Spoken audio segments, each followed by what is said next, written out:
feeling, that sense of overwhelm when confronted with an urgent task, thinking if I only try better, work harder, and you put yourself aside time and time again because there are bigger things to think about.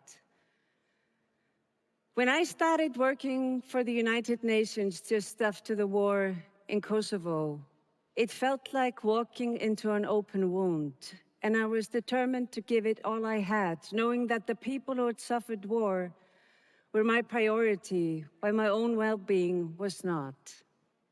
In early 2002, when I was traveling for work from Kosovo to Kazakhstan, I felt this terrible pain and I started to bleed.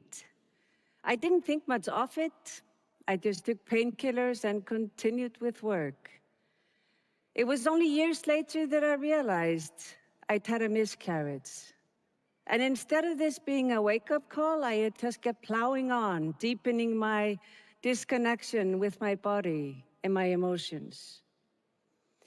Soon after, I was in the unique position of having a guaranteed job at the UN for life, which had been a dream of mine.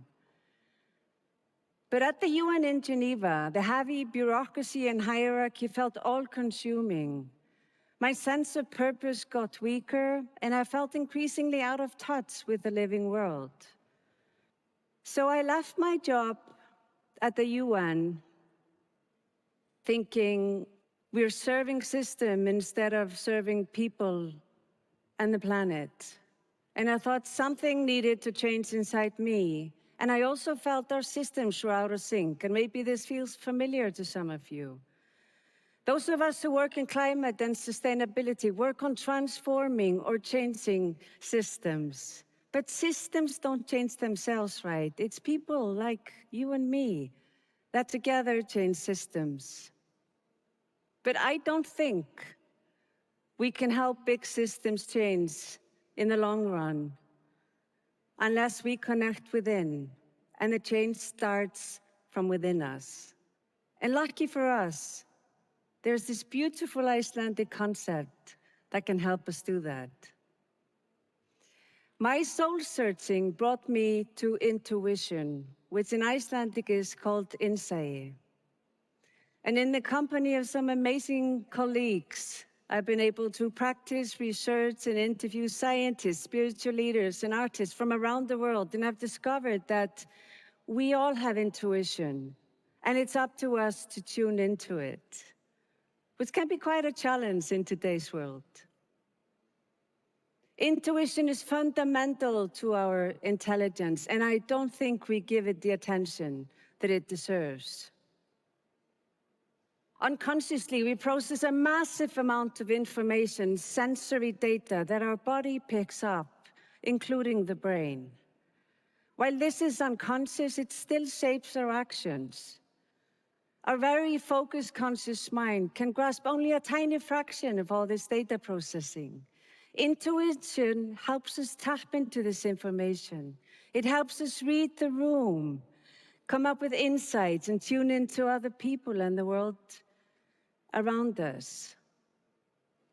Sometimes we dismiss intuition as an irrational impulse that we shouldn't rely on, or a woo-woo concept that hasn't been backed by science. But research shows the catalyzing role intuition has for creativity, compassion, mental agility, and the human genius. We actually need good intuition to reason well. And without intuition, there wouldn't be much innovation. A research on a group of Nobel laureates showed the key role intuition played in their discoveries. And as they shifted between analysis and intuition, it led them to their big leaps. My search for answers brought me back to my roots and helped me see with fresh eyes the Icelandic word for intuition, insight. Insight helps us reframe intuition because it brings together the scientific and the spiritual, the solid and the poetic. Insight means the sea within and refers to the ever-flowing unconscious mind. The sea within cannot be put into boxes because then it ceases to flow. Stress, work, and financial pressures can block our access to insight. And while we can't get rid of these pressures, we can learn how to clear the way to insight when we need it. Meditation and mindfulness practices can help us do that as they regulate our nervous system and we gain clarity in mind.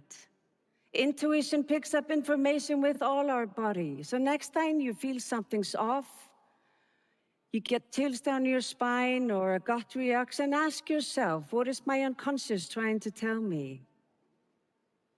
Insight also means to see within, to be self-aware. And one of the most powerful ways to see within is to pay attention to how you pay attention and document it. Attention journaling helps you witness how insight plays a role in your life and how best to harness it. And lastly, insight means to see from the inside out and has to do with how we navigate the ocean of life from within with a strong inner compass. Aligning with insight is the work only you can do.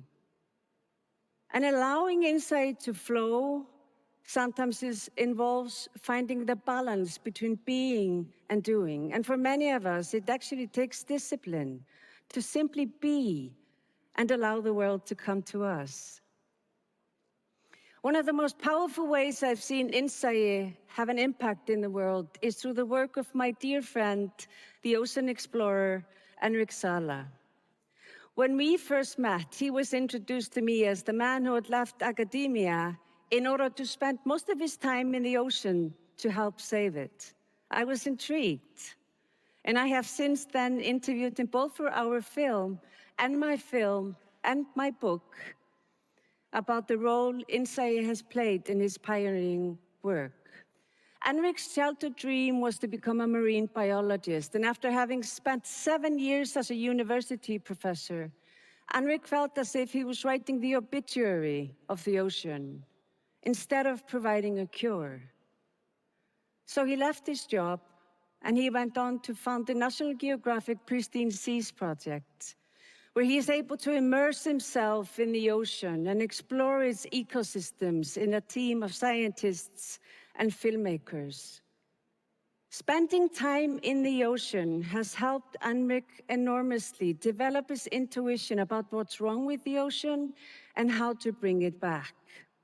Since 2008, Pristine Seas has been able to establish 27 of the largest marine protected areas in the world, covering an area more than twice the size of India. Henrik's story supports research that shows that intuition gets deeper and better with experience, knowledge, and expertise. Also, how we immerse ourselves in the world, consciously or unconsciously, shapes how we show up and how we navigate it. The world we live in is very much like the ocean. It's constantly changing, and we need to decide which direction to go. We're now midway into the decisive decade for climate change. We're taking stock, renewing our understanding and agency. As we wayfind and change systems, we also need to renew our focus and vision. And I think insight can help us in 3 ways. First, like Henrik's story shows, it helps us see the big picture and how everything is interconnected. And secondly, insight grounds us in the present, enables us to be more in charge of our own attention and therefore better prepared for the unexpected. And lastly, as we immerse ourselves in a given task and we connect dots beyond man-made silos, our creativity, focus, and performance improve. As we navigate towards new horizons, we need our vivid imaginations to set sails towards the possible, grounded in insight's innate understanding of planetary and human interconnectedness. Imagination can guide us towards the futures